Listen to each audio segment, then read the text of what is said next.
សនលោកថែទាំបាទហើយទុកនេះទទួលបាននៅការឧបត្ថម្ភដ៏ខ្ពង់ខ្ពស់បំផុតពីសម្ដេចតេជោ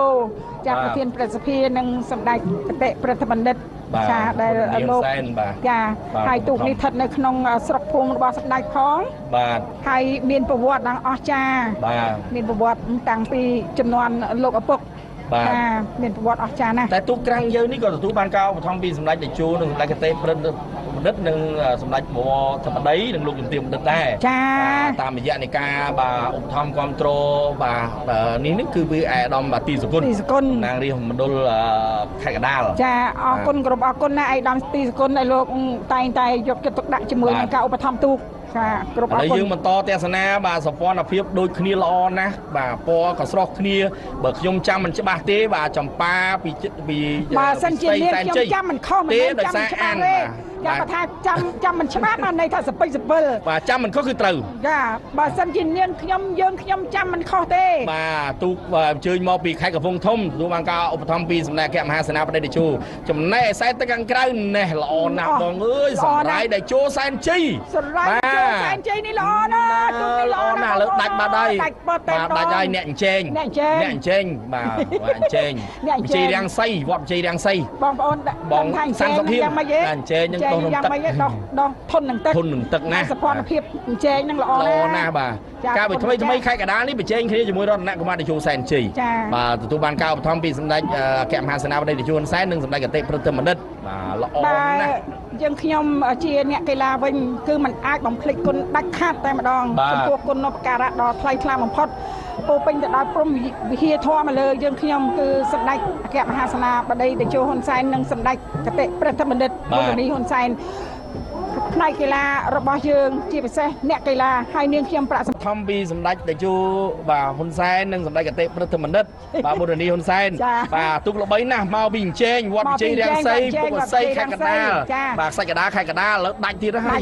បាទដាច់ទៀតហើយទូកខ្សែទឹកខាងក្នុងឯណោះបាទគឺចម្ប៉ាពិសីសែនជ័យរបស់សម្ដេចតេជោដែរចាសារាយតេជោសែនជ័យហ្នឹងមិនងាយធ្លាក់លេងទេបាទងាយធ្លាក់លេងអស់ត្រឹមលេខ5បាទត្រឹមលេខ5កាលពីឆ្នាំមុនហ្នឹងលេខ4បាទលេខ4ធ្លាក់លេខអស់ត្រឹមលេខ5ចាំមិនន័យថាទៅប៉ះជាមួយរតនកុមារអីគឺរតនកុមារល្អមែនបាទល្អដោយសារទូកនិយាយរួមទូកខ្លាំងហ្នឹងគេ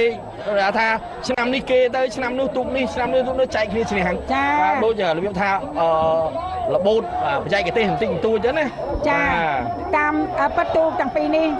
ចម្ប៉ាពិសីសែនជ័យក៏ទទួលបានការឧបត្ថម្ភដ៏ខ្ពង់ខ្ពស់ពីសម្ដេចតេជោហើយសម្រាប់ទូកស្រ័យតេជោសែនជ័យក៏ទទួលបានមួយនោះឥឡូវកំពុងមកហើយទទួលបានការឧបត្ថម្ភពីសម្ដេចអគ្គមហាសេនាបតីតេជោហ៊ុនសែននិងសម្ដេចគតិព្រឹទ្ធបណ្ឌិតប៊ុនរនីហ៊ុនសែននៅខ្សែទឹកខាងក្នុងបាទកំពុងតែធ្វើការនាំមុខបាទតិចតួចដែរបាទទៅលើគិរីវង្សសុកសែនជ័យរបស់អាដាមសុកសុកានបាទទូកនេះសិតតែទូកខ្លាំងហើយឥឡូវសរាយមកបាទខ្សែទឹកខាងក្នុងនេះដាច់តែម្ដងបាទអ្នកព្រែងជែងអើយបាទឥឡូវឈ្នះទៀតហើយបងប្អូនខាងព្រែងជែងបាទហើយទូកសរាយតេជោសែនជ័យនេះទទួលបានការឧបត្ថម្ភដ៏ខ្ពង់ខ្ពស់ពីសម្ដេចតេជោនិងសម្ដេចគតិព្រឹទ្ធបណ្ឌិតប៊ុនរនីហ៊ុនសែនហើយលោកទាំងទ្វេបានឧបត្ថម្ភចាដល់ទូកសរាយតេជោសែនជ័យទូកនេះល្អបាទល្អណាស់ទូកនេះល្អណាស់ហើយទូកបាទគិរីវង្សហ្នឹងក៏មិនធម្មតាដែរបាទគឺក៏ធ្វើការជារៀងរាល់បាទឆ្ងាយមែនតានបាទដាច់ប៉ាត់តែម្ដងបាទច្រើនណាស់ទៅលើទូករបស់អាដាមសុកសុកានបាទគិរីវង្សសុកសែនជ័យបាទលើដាច់ហើយអាដាមអើយបាទដាច់ច្រើនណាស់290នេះហើយបងប្អូនខ្សែទឹកខាងក្នុងគឺខាងក្រៅគឺសារាយតេជោសែនជ័យទទួលបានការឧបត្ថម្ភដ៏ខ្ពង់ខ្ពស់បំផុតរបស់សម្ដេចតេជោនិងសម្ដេចគតិព្រឹទ្ធបណ្ឌិតប៊ុនរនីហ៊ុនសែនហើយសម្ដេចទាំងទ្វេចាឈ្នះគឺកាន់តែពិសេសសម្រាប់គូទី68លេខទី68នេះ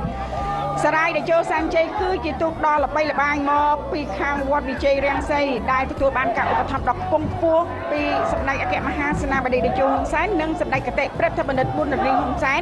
កំពុងតែនាំមុខទៅលើសារ៉ាត់សែនជ័យបារមីទង់សរបស់ឯកឧត្តមស្បោងសារ៉ាត់ហើយនៅពេលនេះ សរាយតេជោសែនជ័យគឺជាទូកល្បីល្បាញណាបងប្អូនមកតាមពុកសីចា3សម័យកាល2016 2017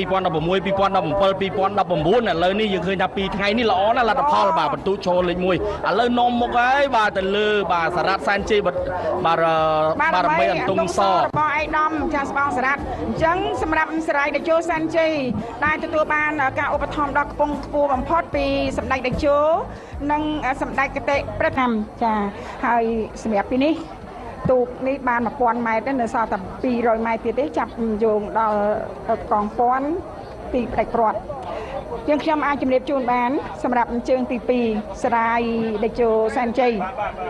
ចាប់បដូរទៅនៅខ្សែទឹកខាងក្រៅវិញម្ដងហើយជាមួយនឹងសារ៉ាត់សែនជ័យបារមីទុំស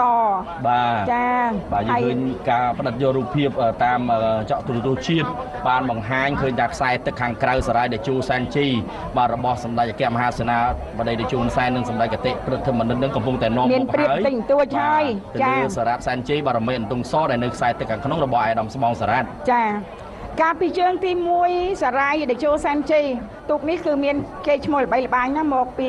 វត្តពិជ័យរាំងសីពុករស័យខ្សាច់កដាលចាមានគេឈ្មោះបោះសំលេងហើយគឺជាទូកដែលមានប្រជាប្រិយភាពបងប្អូនប្រជាពលរដ្ឋរបស់យើងច្បាស់ចាជើងទី1ខ្សែទឹកខាងក្នុង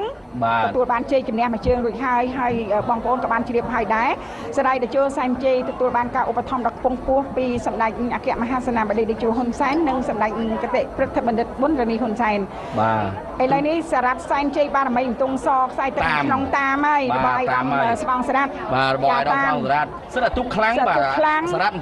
សែនជ័យបារមីអន្ទង់សទៅជើងឯកថ្មីនៅខេត្តព្រៃវែងចាឥឡូវនេះតាមសារ៉ាត់តេជោសែនជ័យបាទក៏ទើបតែបញ្ចប់នៅខេត្តកណ្ដាលដែរហើយ3ឆ្នាំ2016 2017 2019ជើងឯកហើយឥឡូវនេះយើងឃើញថាមកដល់នៅមុខវេលាជ័យបាទដាច់